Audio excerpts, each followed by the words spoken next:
then that particular progress can't be called as progress. So here yesterday we declared that on this platform of the hub of United Nations Academic Impact Program, we declare that we are going to include empathy and human values under the guidance of Maharshi Karve's and Mahatma Gandhi's principle into our syllabus, and all the students who will be passing out of BNCA, that is our college, they will definitely have this particular perspective of uh, empathy as well as human values completely developed in the 5 years course. So this is what a very important decision we took today. Uh, as well as we points that this is going on and it is really horrible. We everybody know that, and at least the world will require one full year. But if there is any disaster due to climate change, world to normalcy will take at least 10 years or even more than that. You know, that kind of horrible disaster, it's ticking like a time bomb. So we need to be very careful so far as climate change is considered. And we divided this particular effort into two parts. First is awareness, and the second part is skill development or capacity building. And since thanks to Council of Architecture, that Council of Architecture allowed us to start India's first effort in terms of first council approved course, Masters in Environmental Architecture in 2006.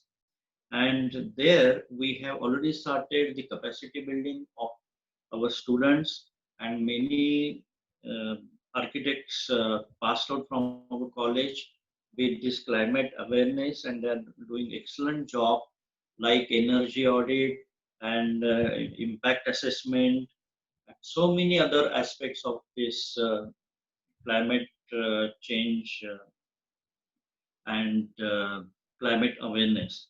So with this, one more thing which we pledged yesterday, that every student passing out of BNCA will have this climate awareness and will work for maintaining the climate, and will help every individual to be aware and to contribute towards maintaining the climate.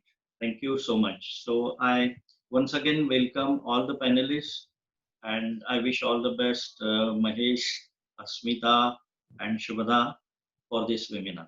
Thank you. Thank you so much, sir. It's a pleasure listening to you always, and your ideas of taking BNCA forward and overall the architectural education forward. I'm going to invite Professor Asmita Joshi, the director of UNAI at BNCA, to formally welcome and tell you about what UNAI is doing, what this webinar is all about, and most importantly, introduce our speakers for the evening today. And then she will hand it over to Professor Sujata Karve, who's going to be our moderator for the evening. So, Professor Joshi, please. Thank you, Mahesh. Am I audible? Yes. Yeah, everybody can hear me? Yes, ma'am. Okay.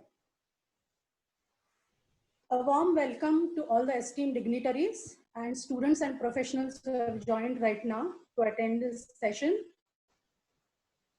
The recent times are challenging, completely unprecedented, and scary to say the least.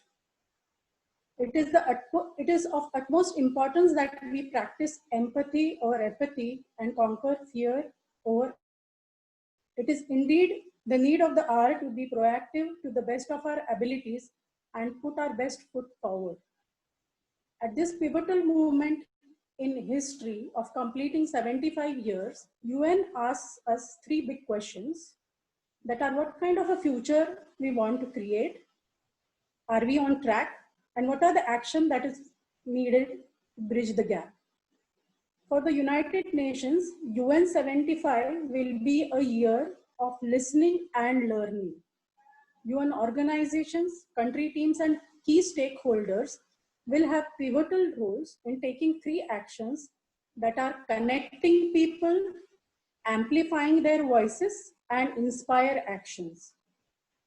So to continue with yesterday's dialogue, we have four panelists today. Let me give a brief introduction. Today we have architect Habib Khan, current president of Council of Architecture, which is the apex body in architectural profession in India. He graduated in 1987 and he's a gold medalist from VNIT. He did his master's in architectural design in 1988 from University of Illinois, Urbana-Champaign. In 1990, when he started his practice in India, Mita Habib Khan Architects in Nagpur. He was awarded the JII Best Interior Design Award by the Indian Institute of Architects in 1998 and IIA CAF Young Architects Award in 2000. He has also been a major driving force in uplifting the quality of education in Central India and is involved in teaching since the beginning of his career and is currently the director of EJSS. Recently, he has been also appointed as the member of Heritage Committee of the Nagpur Municipal Corporation. He has also been nominated by the Chief Minister of Maharashtra for the Ideal Village Development and he is the coordinator of the project. His passion for architecture is evident from the goals he has set for the future of the profession. Our next panelist for today is architect Jayanta Pereira. He is an architecture and planning professional from Sri Lanka. He is a faculty board member at the Faculty of Architecture of the University of Moratuwa, Sri Lanka, and a member of the board of directors of the City School of Architecture, Colombo. He has been involved with Commonwealth Association of Architects since 2007 and has served as deputy chairman of Arc Asia Zone A for the period of 2009 to 2010. He is the current immediate past chairman of SARCH, South Asian Association of Regional Corporation of Architects, and is chairman for Architects Registration Board in Sri Lanka. During the post-tsunami period in Sri Lanka, he served as the chairman of the AFSTV, that's Architects Fund to Shelter Tsunami Victims, and SLIA Fund raising initiatives to build houses for the tsunami victims in Sri Lanka. Our next panelist is architect Manit Rastogi. He is an internationally renowned architect and the founding partner of Morphogenesis, one of the largest architectural firms in India and listed among the top 100 architectural firms globally. He is the leading speaker in sustainable design, having lectured at numerous reputed universities and conferences worldwide. As a founder member of Griha Council, India's own green rating system, Manit also works actively with urban policy makers to spearhead initiatives with an emphasis on environmental sensibility and socio-cultural sustainability. Our fourth speaker for today is Dr. Priyadarshini Karve. She is the CEO of Samuchit Envirotech and holds a PhD in physics. While working with Appropriate Rural Technology Institute, ARTI, that is, she invented a number of improved biomass burning cooking devices to reduce smoke in the kitchen and dependence on firewood, as well as the technology for converting our agricultural waste into renewable charcoal. Her work on innovative ways of commercialization of clean cooking technologies led to the creation of Samuchit Envirotech. Dr. Karve has also invented an easy-to-use Samuchit carbon footprint calculator and is actively involved in imparting education about sustainable development and climate-friendly lifestyles. She has been honored by several national and international awards, including the World Technology Award in 2005 by World Technology Network New York and Sahyadri Hirkani Award by in 2011 by Mumbai Doordarshan India. So now I call upon today's moderator, Sujata Karve Madam, who is the head of the Environmental Architecture Department at BNCA. And I request her to kind of start the proceedings. Yes, just before that, ma'am, Kashyap sir wants to formally welcome Karve ma'am as well. Okay. So I'm going to ask Kashyap sir to welcome. Yes. I couldn't see due to some technical issues on my screen. Marshi Karve, not Marshi, Priyadarshini Karve ma'am was not seen on my screen. So I'm glad to welcome particularly Dr. Priyadarshini Karve, because I'm glad to tell you that she is a distant relative of Maharshi Karve. She's from the same family. And she is doing a wonderful job like Maharshi Karve. So ma'am, we are very happy and we are glad to welcome on our platform. Thank you, ma'am. Thank you, Kashyap sir. And I'm now going to take the honor of welcoming Dr. Sujata Karve to take over as the moderator for the evening. Yes, ma'am. Please. Hello. Hello. Am I audible? Yes, ma'am.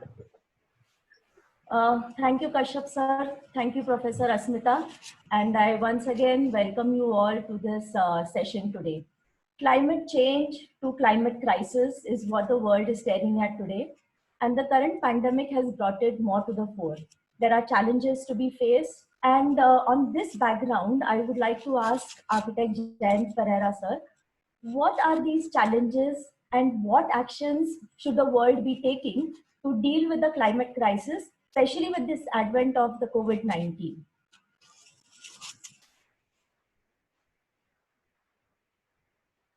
Jain sir, I'm unmuting you. Just a moment. Yes. Yes, please. Start. Good evening to everybody. And I thank you all for inviting me to take part in this webinar as a panelist. I must say this, my contribution today is based on my knowledge in the practice of architecture, construction industry, and architectural education. In my opinion, the world must slow down for a while and relook at the issues of sustainability to avoid damages due to disasters like the issue of COVID-19. In short, we need to look at a paradigm shift of how we should be thinking or doing things to make effective sustainable development. In a single line, I would say, for example, the way to do buildings. Is the future building going to be constructed, or is the future? So that is my simple or we see the people are now getting used to the pandemic, right? And then people are thinking differently now, how to go forward, because as I think Doctor said, this pandemic, the effects of the pandemic is going to be there for a while. So unless we relook at how we are going to go about in our day-to-day life, in our professional careers, if you don't look at it in that context, a paradigm shift, right, we are going to be affected. So we need to, as somebody said, we are going to be new normal. I don't know whether it's new normal or it's normal, but we need to look at it. We need to slow down, right, and relook at. The world was going too fast, and the atmosphere or the climate has given us a warning, right? So to avoid further disasters, we need to look back and see, slow down and see how we're going to do that. We need to have a real paradigm shift of the way we are going to do things, especially in the practice of architecture I'm talking about, and in the construction industry. So the simplest word I would put together is the way to do buildings. Is it going to be construction of buildings or manufacturing buildings? Okay, that's my initial thing, but I should just before I conclude my first initial comments, I must say this from these words from great Mahatma Gandhi. The world has enough for everyone's need, but not enough for everyone's greed. So I think that is where we are. We have been too greedy about things. So that's why the world has not enough, the world has not enough for everybody's greed, but it has enough for everybody's need. So this is what great Mahatma Gandhi said, and I believe fully on that. Therefore, we need to look at the way we were going too fast. We need to slow down and relook at how we are going to adjust ourselves so that the human being can live more happily and more effectively. We must stop this race for a while. Thank you. Thank you, sir. I think very rightly said. The positive side of the pandemic has been that it has given us a chance to take a seat back and look at the world in a different way. And it also made us realize what really our needs are and not really what the need are. So I hope this will be a cloud with a silver lining in this whole pandemic that we are facing. Coming to Dr. Priyadarshini Karve ma'am, what in your opinion are the challenges that we may have to face in the future? Hello. Yes, ma'am. Thank you for inviting me to be part of this illustrious panel. As far as the challenges for future are concerned, we have to firstly realize that climate change is already here. It's no longer something to look forward to in future. There are many impacts that we are already facing. In the last 150 years or so, already the average temperature of the planet has increased by about a degree centigrade, which means that certain changes that have happened are now irreversible and unavoidable. I mean, these will keep on happening increasingly. We are already seeing hotter and drier summers. We are already seeing monsoon patterns disturbed. Agricultural systems are getting impacted. All of this is here to stay now, irrespective of what we do in the present or in the future. There are other impacts. For example, rise in sea level or melting of glaciers that will slow down or accelerate depending on what we do in the next few years. But again, these also cannot be reversed back. At the most, we can have some control over the rate at which these impacts are happening. So keeping all this in mind, the challenge that we are facing today and for tomorrow has actually two dimensions to it. One part of it is that we need to reduce our emissions. We need to reduce our greenhouse gas emissions, which means that we have to shift away from the fossil fuel based economic model that we are currently following. But there is another aspect of it which doesn't get talked about much, and that is of adaptation. Reducing emissions is called mitigation. Adaptation is learning to live with the changes that have already happened and that are now inevitable or unavoidable. The UN system and therefore all the governments across the world have predominantly focused on the mitigation part so far. Everybody is talking about how do we reduce our emissions, but the adaptation bit is equally important. Unfortunately, it hasn't got as much focus as it should. In the Indian context, this is very, very relevant because yes, it is true that at this point, we are the third largest emitter of greenhouse gases. But if you look at the overall cumulative emissions that have contributed to climate change, our contribution in that has been quite low. On the other hand, we are one of the top 15 countries which are most vulnerable, and our neighborhood also. Sri Lanka is even more vulnerable than us. Bangladesh is more vulnerable than us, but we are also one of the highly vulnerable countries to the impacts, which means that the conversations, the policies, the actions within India should focus or should give at least equal weightage to mitigation and adaptation. But right now that is not happening, and that, according to me, is the biggest challenge, that we are not really doing enough about adaptation. So that has to change. The thinking process around that has to change. Uh, it's imperative now that we started talking about adaptation as much as we focus on mitigation. Thank you. Thank you, ma'am. Like you rightly said, adaptation is going to be the way forward, and especially with in a country like India, which has a large young population, they have to really adapt to the changing situations that they are going to be facing in the near future or in the future that is to come.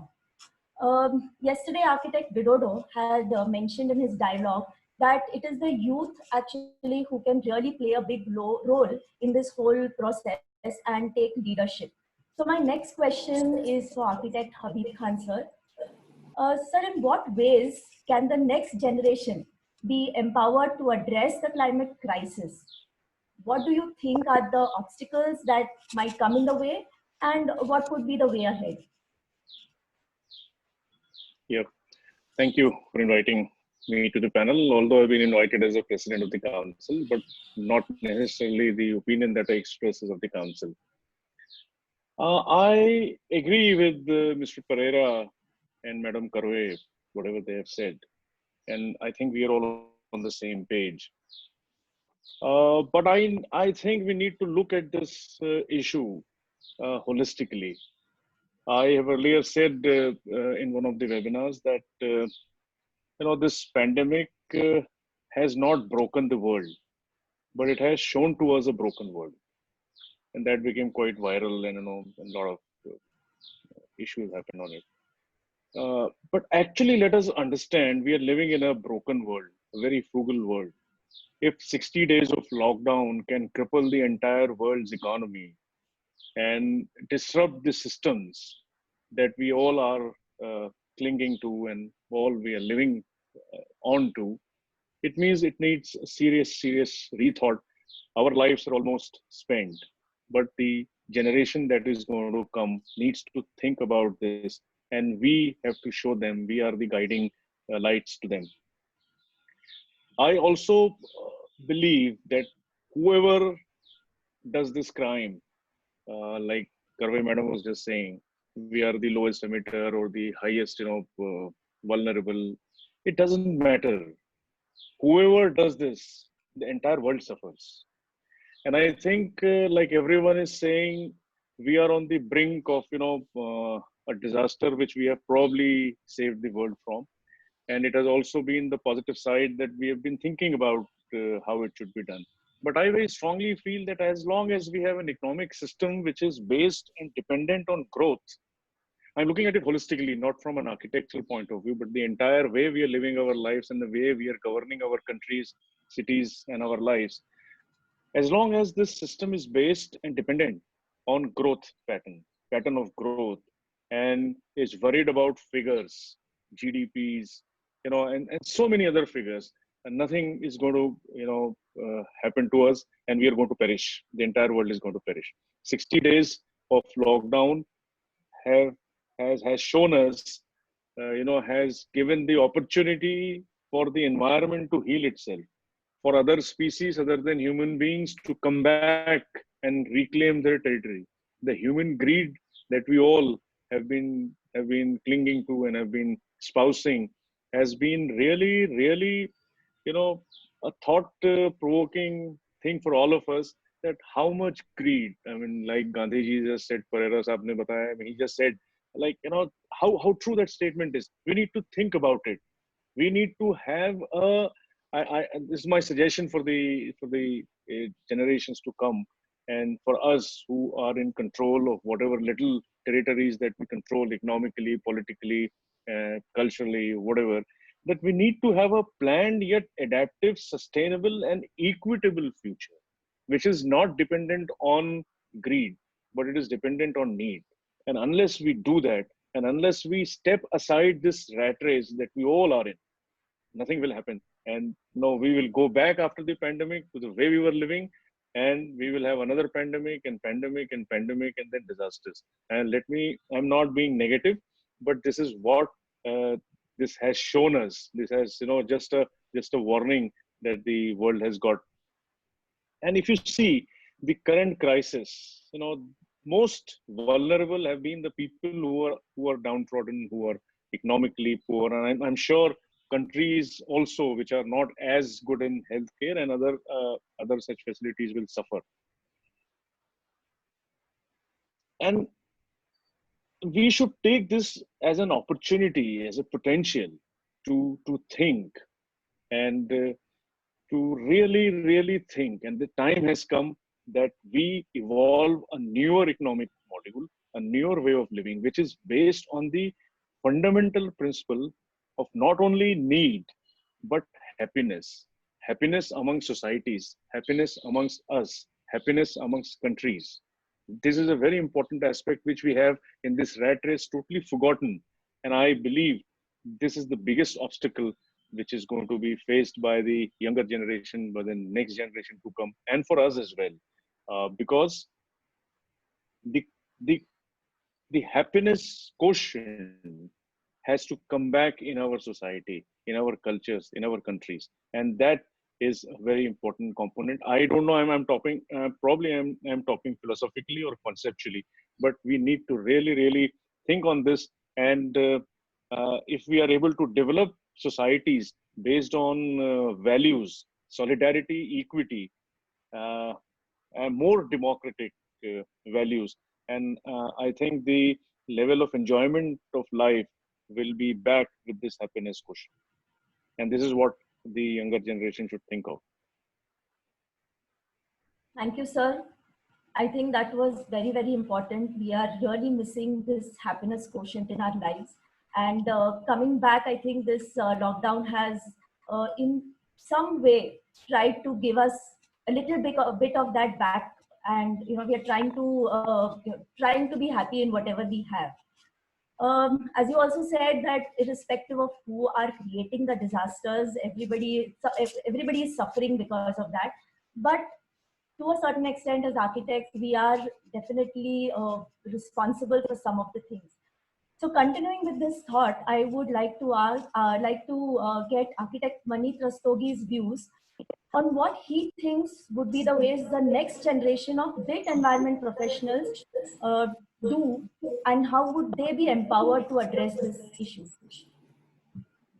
The disadvantage of speaking fourth in a panel is that pretty much just about everything has been said. However, let me see if I can contribute. So, I'm 50 years old, so I'm not really sure which part of the generations that I'm really referring to here. But I don't share the level of pessimism. I think that I do agree with it on a philosophical level. But if you see the history of the world, let's not go too far back. Even if you look at it over the last 100 or 200 years, it's not that we've not known what to do. It's just that we've chosen not to do it. So I really don't see how this is going to change in coming times, and how the next generation of professionals are going to change this. However, I do believe in one thing. I do believe in the power of nature to self-regulate. And essentially that's what's happening right now. If you look at the entire doctrine of how we think about how we build, how we plan our cities, it's an approach that seems to put us outside of the gamut of being interconnected with nature, and then to add on a chapter of either sustainability or SDG goals or climate, to bring it in as a potential problem to a solution that we have created, because intrinsically in the way that we build and we plan, we are not taking that into account to begin with. Okay, so if you look at the master plan of any Indian city, the environment's a chapter in it. The Ministry of Environment and Forests in India is one ministry. Okay, now, and I think that's where the real problem lies. I think that's where the root of the problem lies, that from the time a person is born till the time a person dies, the notion of the environment is another problem to look at. It's not something that you're intrinsically part of. And I think that really needs to change. And that can only begin to change when development becomes a part of the environmental master plan, as opposed to the environment being addressed once the cities are built or once the buildings are built. So, we shouldn't be doing a sustainability analysis on a building. The canvas that we build on by itself or we design on should intrinsically not allow something that's incorrect. Okay, that's the way the rest of nature builds. So when ants build an anthill, they don't have architects, but they build most amazing structure which keeps the queen's chamber at plus minus 2 degrees Celsius, even in a desert environment. When a bird builds a bird's nest, so when all of nature builds, they do a really, really good job, because they intrinsically in their DNA are designed to work within the parameters of being part of that ecosystem. As human beings, we don't. And I think that's sort of the real shift. Now, how will that change? Now, how that will change is going to, and I think this is where technology is going to play a substantive role. Not because technology will be designed of sustainability. I think what technologies will do will radically try, and they will not be for the building industry. The building industry is the most archaic industry on the planet today as far as technology is concerned. I mean, we're still building roughly the same way we did 500 years back, whether it's cement or glass or steel or whatever. Okay, and a very valid point was made about earlier about manufacturing versus building or constructing. However, the way I see it is that if we begin to understand that one glove doesn't fit all. There was a lot of conversation earlier today about this we. Who is this we? And who are we to save the planet in any case? And why do we need to all think? Why do we need to think differently? And are we talking about the upper class Indian urbanized? Are we talking about the villagers or the rural or the semi-urban? Are we talking about the old or the young? Who's this we? There is no we. In a world today where information is all pervasive, there's a plethora of individuals, and culture is an outcome of that collective. It is not the collective in itself. So my proposition and my thought process to this is that today we have the technology, and I'm not talking about technology to build. I'm talking about technology to be able to analyze, to be able to use evolutionary. Nature uses artificial intelligence, cellular automata, genetic algorithms, and emulate the processes of nature to arrive at design solutions which are highly local and local responsive to the demographics, to the environment, to the climate, to that, and that's how nature works. And then at a collective level, the world will succeed. But it has to be driven bottom up and locally. Point number one. Point number two is, if you look at our cities, and if you look at how urban planning or say master planning is taught in most colleges, and I've had a big struggle with this all through my teaching years, and I've been quite unsuccessful. Now, we believe, if the model of the city earlier has been pre-COVID, that we have a CBD, densify that, bring in TOD because of mobility issues. So we end up going vertical. The lifts allow us to do that. We get the urban sprawl for the residential, but the cars allow us to do that. And the idea has really been about clustering people. Now, do the same rules apply for a city of 5,000 as it does for a city of 20 million? Of course not. Is a city of 20 million to be conceived as micro communities of 5,000 interlinked? Because that's how nature works. Your body is made up like that. There are a series of cells. Your brain is there are a series of neurons. There's a synaptic loop that ties up the neurons, and that's what makes the brain and thinking and consciousness. So it has to be a fundamental rethink. And I think that there is nothing that we can do by rethinking about this. This nature will solve. A combination of how nature acts and how technology evolves, and the rise of the the millennials, and whatever the Gen X, Gen Y, Gen Z, whatever, they will grow up in a world, because they will inherit a world that we've built for the last several hundred years, which, like you rightfully said, Mr. That it's broken, and they'll fix it, because that's the nature of how the future is going to be. The question is that this we, who has to slow the world down, who has to sit back and rethink, are not going to find any solution. Because we've been preaching. I joined college in 1985. That's 35 years ago. It's exactly the same conversation we're having today. So it's not that we didn't know this. There's nothing new we've discovered today with COVID. We knew all of this 35 years back. And then I'm sure, and going back another 20 years in education, you will find the same. I mean, we were taught passive design, we were taught, and we weren't using words like green and sustainability. So these words are very different then, but the impact was still the same. Consume lesser air conditioning, keep the sun out in a hot climate, rely on natural ventilation, save water, can we make zero energy buildings, blah, blah, blah. Okay. So I really don't think it is for us to stack or for the world to slow down. I think the world really needs to go fast, but if we don't go fast, we aren't solving this problem. And I think I'll just sort of conclude on that note. Thank you, sir. I think touching on the digital technologies was perfect, because that is what the Gen Next has been doing. They have been very effectively using these technologies for various things, right from understanding this crisis to lending a voice to it. One more question to you, Architect Rastogi, just in continuation with what you've been saying. Can you give us an insight as to how they can be effectively used to combat this climate change that we're talking about today? So, yeah, there are several examples. Okay, so at the most simplistic level, so I'm not going to talk about futuristic technology that are going to emerge in the next 5 to 10 years. Okay, I'm going to say, what can you do today? Okay, what you can do today, and we've begun to do that in our practice. So we all design off BIM, right? So we use BIM as a standard building information management 3D software to design a building. Now, but what we are doing now is that when the building finishes, so we don't only do we don't only go to LOD 300.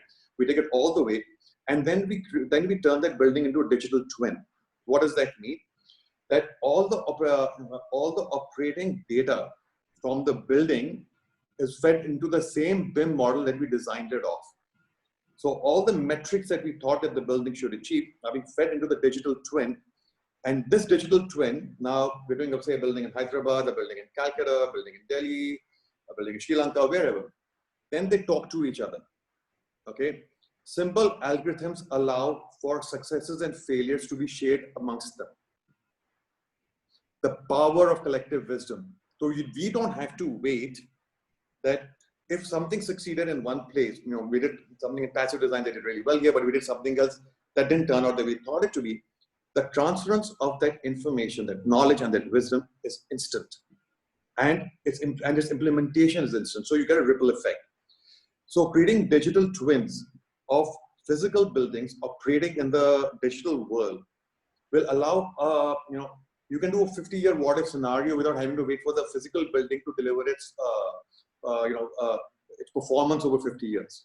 So in the olden days, we used to take these measurements of buildings and keep collecting them over a period of time to see how does it perform in various seasons, how does it perform over a period of time. We can now do predictive analysis and fix the problem even before it happens. So that can happen today. Okay, that's at one level. Not complicated, which is why I've always argued that in first year of architecture, coding must become any form of computing language, coding language that allows you to interrogate data has to be compulsory, more compulsory than many of the silly subjects that I had to take when I was in college, but I won't go there. And I think that is a necessity, because the ability to analyze big data, and for architects, if there is any profession in this world that has so much data, but ambiguous, ill-defined, conflicting. It is the perfect candidate for AI, for looking at, like I was mentioning earlier, evolutionary algorithms to work with that. Because we are working with conflicting requirements all the time. We are not trying to develop the sharpest, the fastest car or the sharpest knife for the, no, that's not what we do. We take 20 different criteria and try and optimize and balance. Okay, this is neural networks. This is class A computing. And that's something we should be doing today too. So all this that I'm talking about is more about designing intelligently using technology. Now, if you see the flip of this is, what is the technology that say we can use in our buildings? Okay, and I'll give you a very practical example. So we just finished or actually it's close to finishing a 3 million square feet commercial office building, which will house close to about, it was designed to house about 30,000 people. Okay, and there were some 48 lifts in the building, right? Now, with social distancing norms, you can't put more than 25% of the number of people in a lift. Now, what does that do? The whole building falls apart, because the wait time of 25 seconds for a lift suddenly burgeons up to 5 minutes, which means there'll be queues, it's failed. And then we use predictive algorithms to determine how can we reconfigure this one building into 8 smaller buildings with the 48 lifts divided into banks of 6 working and feeding only 6 floors at a time. So it behaves like an interlocked building of 8 different buildings instead of 1. And we distribute the people in ways, and we managed to get that wait time in a building right now, which was designed for a 30-second wait time, down to about 45 seconds. This would not have been possible without predictive algorithms. Now we are kicking ourselves and saying, hey, it is only because of adversity have we found that there was so much spare capacity in the way we could have rethought of that building. We were over-providing with all the best engineers working on that building. But adversity, and because we can't go back and break the building and add more lifts. So we had to make it work, and it works. So the point here is then to start looking at buildings, getting data of buildings, and think what can we do to them to optimize them for lesser consumption. And I'm not talking about going and adding UV films or putting higher chiller air conditioning. No. We did an analysis of office buildings in India, and we ran that R&D for 5 years. We found out that if that building was designed for an electrical load of 10 watts per square foot, okay, because someone told us, X watts per square foot for lighting, so much for air conditioning, so much for equipment load. Not one building was operating higher than 5 watts per square foot. 50% was redundancy. And there is a reason for that redundancy, because the way buildings are conceived of theoretical data points, not based on post-occupancy analysis. So you can actually walk into a building and shut off, if there are 5 DG sets, you can shut off 2. If there are 4 chillers, you can shut off 2 and it'll still operate at the same performance metrics. Now, can you imagine the cascading implication of something like that on what is already built? Now, you start putting data from existing buildings, data from predicting how buildings will behave, put that together, and you will find solutions that are unprecedented. We have found them due to adversity. So, that's where I think the potential lies even today. Thank you, Architect Maneet. I think it was very interesting to understand how these digital technologies definitely will make a change in the climate change that is happening, either in reducing energy, like you said, or it could be many other ways that we are looking at. And this combination of these 2 issues, I think, need to be dealt with at various levels. So, Architect Perera, sir, can you throw light on what role that SAARC or ArcAsia, of which you have been a part of for so many years, will play to address these 2 issues at the international level?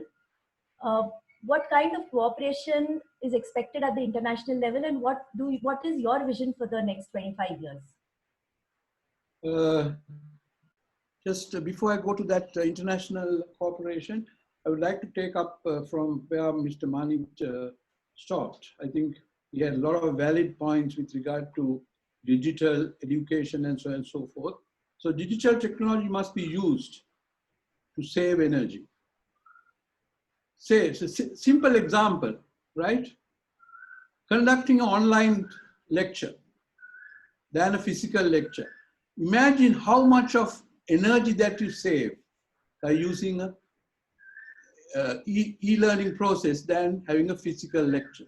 Imagine 100 people come for that lecture. They have to come by bus, they have to come by train, and the lecturer has to go, the office must be open, air conditioning on, lights on, all that can be just cut down to very low percentage of energy use if you have digital learning. So that's why I say it is important to know this, right? Although maybe I'm the oldest in this panel, I don't believe that we should not go forward. We should go forward in technology because that is where we can save all these things. That is the knowledge that our younger generation have got it. However, one should understand that not all teaching can be done virtually. That there are teaching that is required, especially in architecture, to be done physically in order to mingle with the students, for the students to understand certain social norms. So that I'm not saying everything can be done digitally, but there are certain things that, but most of the, say, theory lectures, I'm giving you an example. We started doing theory lectures recently, right? And we found that in the past years, we have 60% attendance. And when you go digital, we have 95% attendance. And at much more less cost. So these are things that we must understand. I'm talking about what is actually happening. In all architecture schools, at least one module on sustainable design must be made compulsory. This can be done through the accreditation process. I think Dr. Habib is here, who will take this up with the Indian accreditation thing. Process to achieve accreditation of an architecture curriculum, SD module should be a compulsory requirement. I think this must go globally. Now from there, I will take a further thing on the same subject. You see, we cannot think about local, national architects. Think about global architects, which I have been trying to promote in the international arena. So global architect must have certain ingredients. Obviously, number one will be design excellence. Then in the present or the present context of practice and the industry, management capability, business skills, and of course, they must be sound in ethics. Otherwise, the whole profession can fail. On top of that, the most important thing in this context, in today's context, is knowledge in technology and aware of environmental challenges. From there, I would like to take you aware of environmental challenges, sustainable design. What should the students get into their mind? Energy, carbon literacy, ecology, human factors literacy, net zero operational carbon outcome, sustainable water cycle outcome, sustainable connectivity and transport outcome, sustainable land use and ecological outcome. These all should be the outcomes of their learning, good health and well-being outcome, sustainable communities and social well, sustainable life cycle cost, very important, right? And then of course, retrofit. Then from there, I'm going to key sustainable future, including enabling a circular economy of low carbon, efficient and resilience. 5 factors I'm talking about: products, services, energy, existing buildings and new buildings. So when we come to products, we need to look at systems and new materials. Services, capacity building and planning and sales. Energy, clean energy transition. Existing buildings, retrofit and change of operations. New buildings, new building codes and design. Knowledge in technology.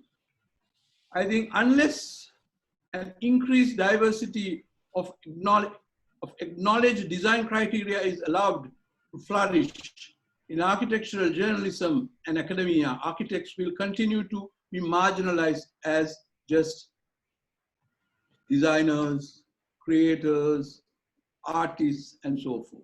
The profession of architect is is losing value for more and more people unless architects recognize their importance, reinvent the way they are taught, the practice. They are a dead profession of designers. As for mainstream architecture, the battle has been lost. But only hope is the current broad-based environmental sustainable building design technology movement, which helps define architects in a better light. Building architectural future with new technologies. I will go further on that. Of course, I need to talk about, from what Dr. said, previous speakers told, we need to think about using drones, visual reality, artificial intelligence, 3D printing, big data, the Internet of Things. Such are additions of architect toolbox that will change the way we build. As I told you from my first discussion, are we in the future, are we still going to think of constructing buildings or manufacturing buildings? Okay, smart materials, this is another area. You see, we need to think of materials that smart structural system which has the capability of sense its environment. So smart materials can perform like living systems, right? Saving energy, acting as a living system and recognizing the environment that they are placed on. So I think those are the important things. And then with regard to the role of the international, to achieve both all these things, the international organization responsible for the development of architecture education should introduce and implement this curriculum to educate the change of knowledge of our future architects of sustainable design. Use of local material to its maximum must be encouraged in the design process if our future buildings are to be green and sustainable.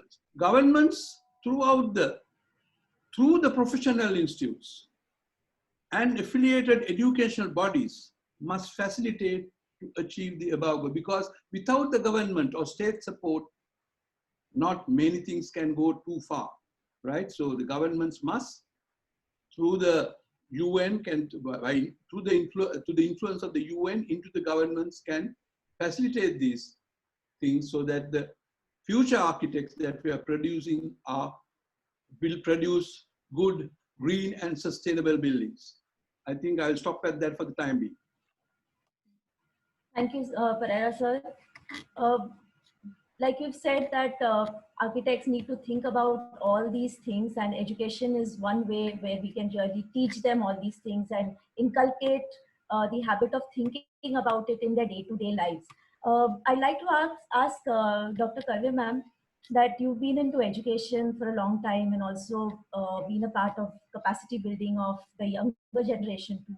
So do you think this education and capacity building will help both in spreading the digital technologies at the grassroots level, as well as combating climate change in all its perspectives? So what is your vision that you can see for the future?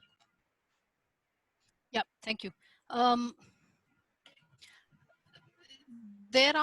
These are actually two different issues, according to me. In the sense that if you are talking about spreading digital technology to a larger population, the bottleneck there is access to technology more than education. I mean, the experience so far that we have is that the moment people get a digital device in their hand, they sort of self-learn, and a lot of peer learning happens. So education is not really the critical factor there. What is more important is that we need to have the infrastructure which will allow people to access a high quality internet and access to devices which will allow them to use all the tools that we are talking about here, which will then allow you to simulate things and all of that. So the bottleneck there is more of infrastructure and Climate change, on the other hand, is a different ball game altogether. I mean, uh, the fact that the democratically elected leader of the most powerful economy in the world is a climate change denier right now. This itself, this itself shows how much we are sort of lacking in spreading information about climate change, spreading awareness about climate change. There are a lot of misconceptions. There is a lot of fake science being thrown around. So all of that needs to be combated, and we are running out of time because last year the IPCC report has already told us that we need to see a drop in emissions. We need to see a reduction in use of fossil fuels. By 2030 we should start seeing the reduction, which means that in the next 10 years we have to start shifting entirely our economic systems, and that is not going to happen unless there is a widespread change in mindset. That can only happen through education. I mean, we keep on saying that UN should do that or government should do that, policies should come, etc., etc. But all said and done, we should understand that in a democratic country, a government cannot take the lead. It can only follow the will of the people. So unless there is a widespread shift in mindset, these changes are not going to happen. I mean, if you look at the dilemma that a government faces right now, as I said before, that we need to focus both on mitigation and adaptation. Now, for mitigation, a government will need to bring in policies and processes which reduce how the rich and the middle classes use fossil based energy. And for adaptation, the most vulnerable communities need to be given a helping hand, which means that you have to create infrastructure, create facilities for the tribals, for the poor, the fisher folk, the subsistence farmers, and so on. So basically, what you need to do is hold back the powerful and give more advantage to the powerless. That is, I mean, the political will to make that happen is just not going to be there in a democratic country. So unless it is the powerful who start seeing the benefit of ensuring bringing in the equity aspect, and that change in mindset thinking can only happen through education. All our academic courses need to now be designed around these core ideas of low carbon, climate readiness, of sustainability, of equity, of empathy, things that speakers before me have also talked about. Um, we are actually facing a very difficult few decades now, because a number of disasters which were triggered by the industrial revolution are now coming together. Biodiversity loss, climate change, the pandemics which are linked with our unnatural proximity with wildlife. All of these were triggered with the industrial revolution, spread across the world with globalization, and now the impacts are all coming together. I mean, right now we have seen what has happened in West Bengal, for example. On one hand, people are struggling with the pandemic, and then a cyclone comes, which is one of the consequences of climate change. So this is a double sort of double problem that the entire area is facing. So there has to be a holistic vision as to how do we want to see the future unfold from this perspective. um, uh, since most of the people here are architects, let me just say a few things about architectural education. I think a lot of unlearning needs to happen here. because the buildings that you are designing, the cities that you are planning, the settlements that you are planning will last for the next few decades. So these have to be not only be low carbon, but also one has to take into account all this sort of a domino effect of various disasters that is likely to happen. And you can use digital technology to model how these disasters are coming together and what kind of impacts will come, and try to create settlements, try to create buildings which will withstand those shocks. And this needs to happen across all the ecosystems.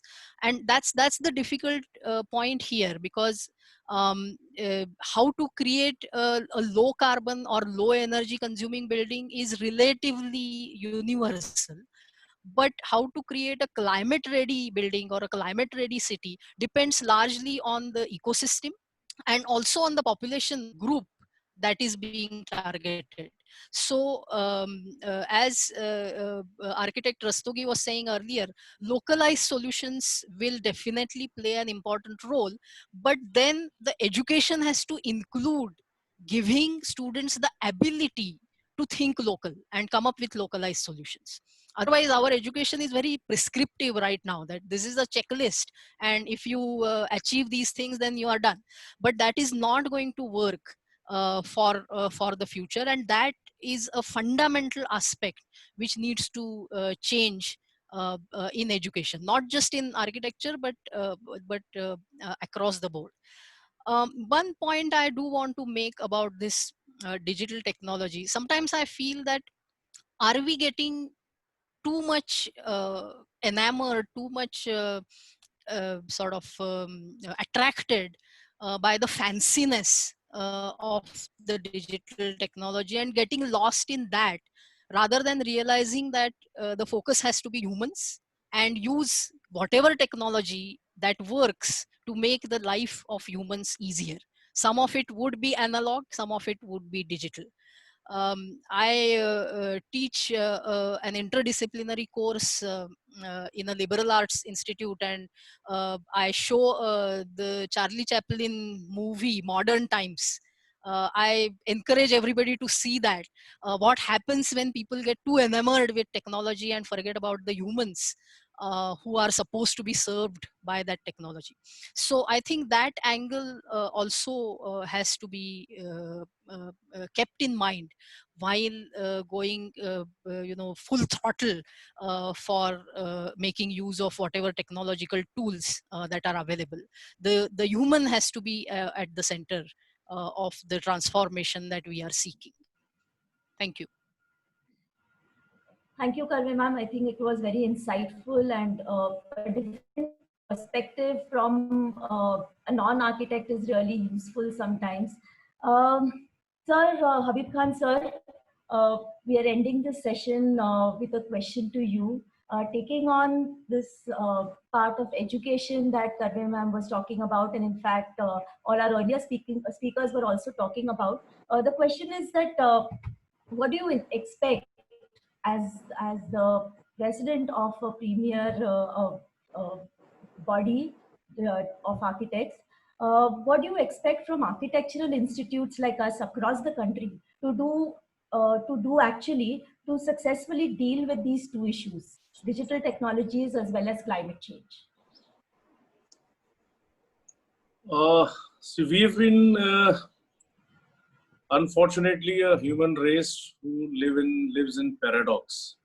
We have been talking about sustainability, climate change, like Manit said, since ages. When I was a student, probably 3 years before him, I joined architecture. We still talked of those things, and we were looked as outsiders or activists, so-called activists, with a khadi ka kurta and a jhola type activist.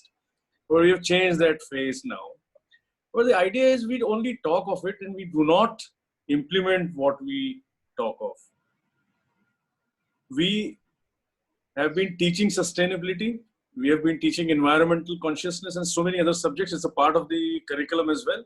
But let us introspect, what have we done about it in reality, in practice? So all the institutes need to actually come forward and set examples. study examples, and also educate the society. We are only a handful of architects in the entire country, not even a lakh at the moment, and about 15,000 of students studying architecture. And there are about, absolute minority.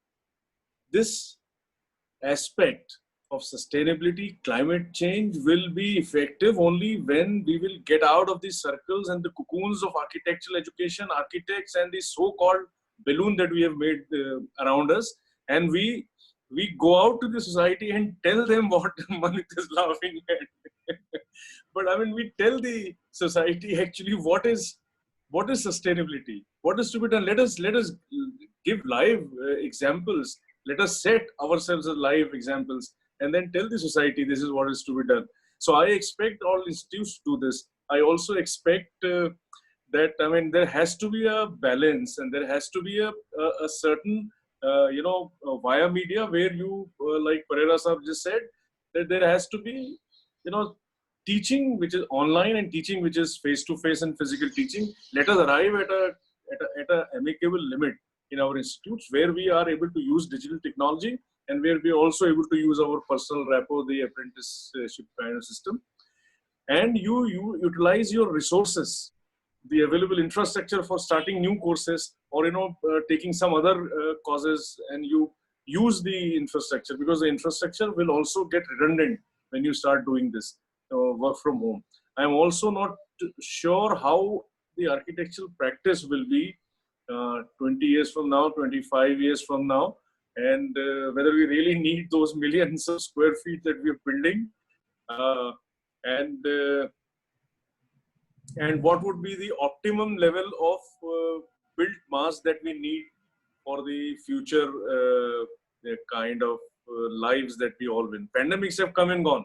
I mean, pandemics worse than this have come and gone, and the world has survived, and world has found a way out of this whole thing. The only thing is, Manit was asking me, what is we? We is you, me, and everyone else listening to this, sitting here, that is we. So we are with we. Every person, every common man who wants to pitch in, and that is we. It's a concept that we talk of. So we want, as institutes, collectively, along with the council and the practicing professional and the fraternity, to live the example that we talk of, that we study of. And let us get out of the cocoons and the so-called egoistic balloons that we have made for ourselves. We have conferences, we have webinars, we have seminars, we have conclaves, we have God knows what, only for architects, only for the architectural fraternity. So we as institutes, let's get out to the society and tell them what architecture is, tell them what sustainability is, and tell them, I think we as architects, of course, are in a better situation to understand the and mitigate the problems of architects, of climate change, and of understanding what sustainability is. We should go out and tell the people that what is to be done by living an example of what we should actually. So that's what I wouldn't say advice, but a suggestion to tackle climate crisis, if you want to call it, or evolving digital technologies. We cannot be like an ostrich sitting and saying that technology or artificial intelligence will not be useful for architectural learning or for architects. It has to be. We have to understand and imbibe in our lives, in our education system, in our practice. Everywhere we need to imbibe, but we need to understand the limits, and we need to understand daira jisko kehte hain. We need to understand the limit, where the humanness, where the human aspect of it comes in, and where the technology stops. We need to understand, everyone needs to have their own limits. Every society, every culture, every human being need to understand those limits, where we restrict the use of technology, artificial intelligence, and the human aspect of it. So the institutes should come forward to make and understand and set these limits. Thank you, sir. Thank you. That definitely is going to be very, very helpful for all the institutes and all the people who are listening out over here. And I'm sure they're going to take your advice and go ahead and go to the society, talk to people, and really put the practice of sustainable development on ground, and not keep it in the classrooms and keep it only with themselves. So thank you very much. I will give you a small example if you have a time. I was traveling 22 days a month. before the lockdown happened for my work and as well as for the council work. And now I am sitting since last 70 days, 75 days at home, and I'm working more efficiently, more effectively, more happily, and more contentedly without any physical stress. And we have been able to save about 20-25 lakhs of council's money in these last 2 months. So I mean, effective use of everything is very important. Can I make a final comment? Yeah. Pereira sir, Yes. you can make your comment. Yes. Yeah. Just one thing that got into my mind. Recently, at an international conference sometime last year, there was this argument about the students in the first year and the second year must use their pencils to draw, to get their mind into the fingers. So I was discussing this with a Japanese architect. He said, no, not necessarily, because the new students, not you and me, the students today, the same thing happens in the computer. So don't worry about it. In the computer, same way that we sketch on the tracing paper. So that's one comment. And finally, just to make everybody happy, just today I got a message from one of my artist friends, right? A very senior artist friend. He said this: thanks COVID. Before you arrived, we wanted more of everything. When we had more, we wanted even more of the same. Now that you look over our lives, the bare minimum will do. Thank you very much. Thank you, That's sir. That was very interesting. Can we have Manit give his final thought, one last thought on this?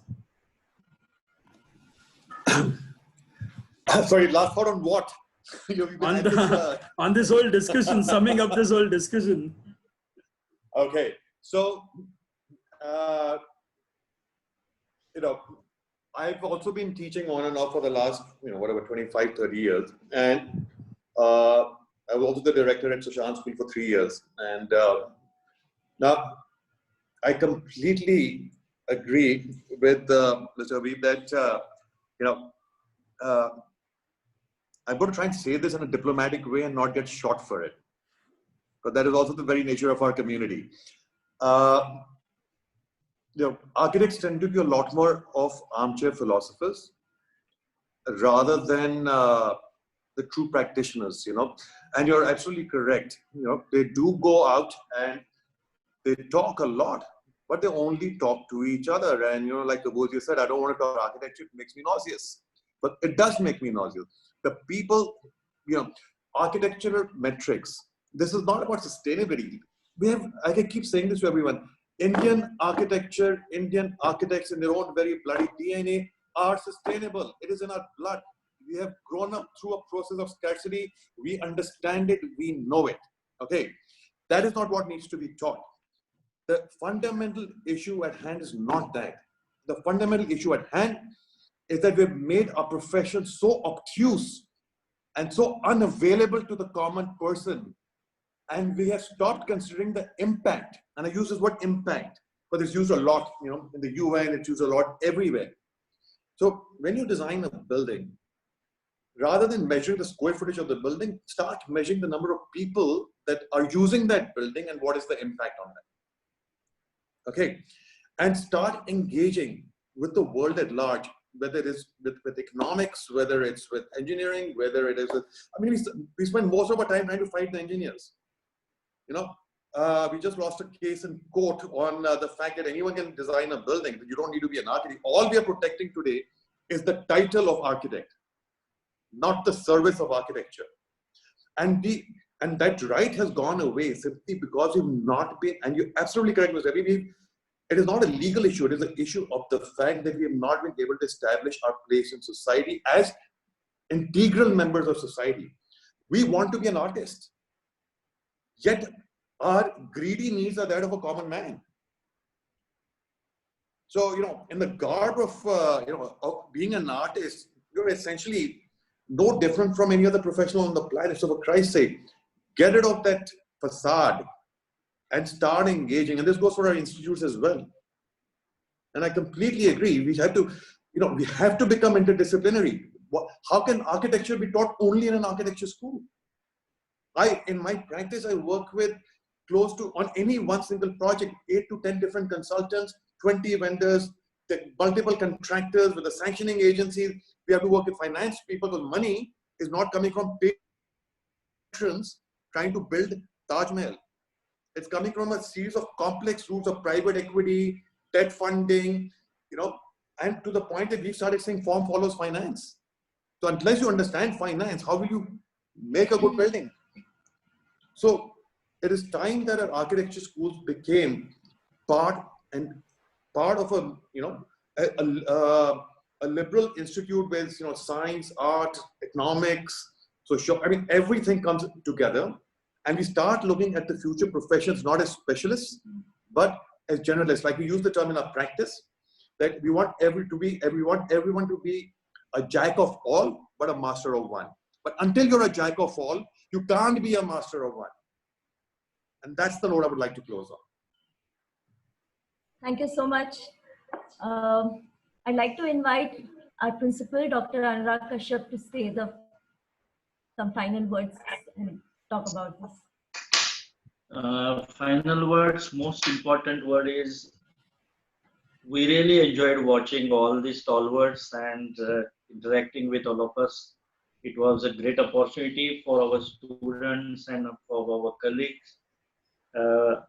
I take an opportunity here to thank Mr. Ramu Damodaran, who is India representative on United Nations body in New York, and who has helped us in getting this particular platform, that is the hub of United Nations Academic Impact Program.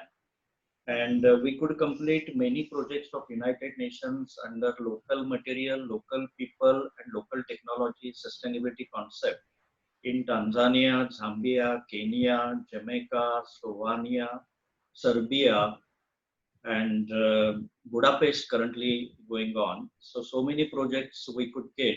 And Morocco, last year we completed a project in Morocco. So I thank on behalf of BNCA, Mr. Ramu Damodaran and United Nations taken together for this particular opportunity. And all of us finally are global citizens. Though we are an individuals, but still we are global citizens, and we all will share that particular vision, global vision, as a global citizen. So thank you, Priyadarshini ma'am, Manish sir, Habib sir, Pereira sir, coming on this particular BNCA platform of United Nations Hub. We are going to formulate the deliberations or these points, and we are going to send, I think Sujata ma'am will cover this particular point, that how we are going to enlist all these points, and we are going to send it to United Nations in head office. Thank you. Thank you, Kashyap sir. What I'm going to do is I'm going to request Asmita ma'am now to quickly do a winding up of this whole talk today. Just give a gist of what is the takeaway. Most importantly, I want to make a point, and for the audience and as well as the panelists to know, we are doing a white paper after this webinar series. So yesterday and today, all the takeaways will be documented into a white paper and be sent to the UN. And we are going to also include the questions that have come from the audience, and we are going to email them to the panelists and request them to spare a little more time and give their insights on these questions, so that we can compile a holistic paper to be sent to the United Nations. Asmita ma'am, if you could wind up and do the vote of thanks as well. And so we then can call it a day after that. Thank you, guys.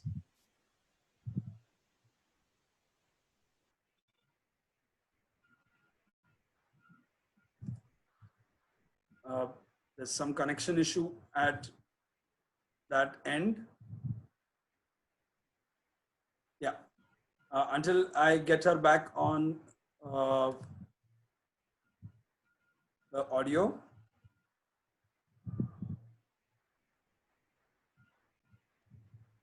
Hello? Hello? Yes. Yes. Can you hear me now? Yes, ma'am. So I was saying that it is a huge task, Herculean task to kind of gather all the points, but I'll briefly touch upon what the speakers have said today. So start with Jayant Pereira sir, and he said that we should slow down and we need a paradigm shift to think about the sustainable development. And he focused on kind of energy, carbon literacy, and sustainable outcomes should be kind of told to the students for the future architects. So these were his points. Priyadarshini ma'am focused on mitigation and adaptation to be the way ahead to reduce the emissions and move away from fossil fuels was her first point.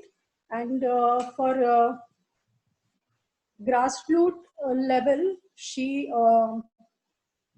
said that creating facilities and giving advantages for the less powerful is the main aim, and education should focus on localized solutions. Habib Khan sir actually focused more on the fundamental principle, that is happiness, and it should be our culture. And he said that there should be a holistic view, and the systems, as long as the system is based on pattern of growth, we are not going to progress. But we have to kind of focus on happiness. Then Manit Rastogi sir has stressed more on development, and he says that development should be a part of environmental master plan and not the way otherwise, and technology should be used to analyze and to arrive at design solutions. BIM, use of BIM is simple algorithms, transfer of information and implementation, and creating digital twins, and also predictive analysis. We can come up with good environmental solutions for a good climate responsive building. And coding should be taught at the first year level, he said. And yeah, interdisciplinary approach. He stressed on the interdisciplinary approach. And yes, I think there are more points, but the time is up. So I'll wind up and we will cover all the points in the white paper. So I extend the vote of thanks on behalf of United Nations Academic Impact Hub at BNCA. I take pleasure to propose a vote of thanks to Council of Architecture and Savitribai Phule Pune University for extending their support as knowledge partners for this program. And deep gratitude and sincere thanks to all the panelists. Right from yesterday's Dr. Gnaneshwar Mure, Dr. Nitin Karmakar, Dr. Johannes Widodo, Architect Habib Khan, Architect Manit Rastogi today, and Jayanta Pereira sir, and Dr. Priyadarshini Karve. Thank you all the participants from today and yesterday for joining us. Many thanks to our moderators, Dr. Shubhada and Dr. Sujata. Grateful to Dr. Mangesh Kashyap and Mahesh for starting and summing up yesterday's session. Thank you technical team, Mr. Umesh and Mr. Ruchikesh. And last but the most important, many thanks to Dr. Kashyap sir for his continuous motivation and encouragement and guidance makes anything possible. So we end our session here and meet you soon for another insightful sessions on United Nations Academic Impact program plan. Thank you. Thank you. Thank you. Thank you. Thank you Thank very you, much. panelists. Thank you for your time. Thank you for giving us your valuable inputs as well. And we'll look forward to have you at BNCA sometime soon again and talk to our students and use your expertise to guide our students and faculty members as well. Thank you very much. Thank you. Thank you. Pleasure Thank you. having you here. Thanks. Thank you.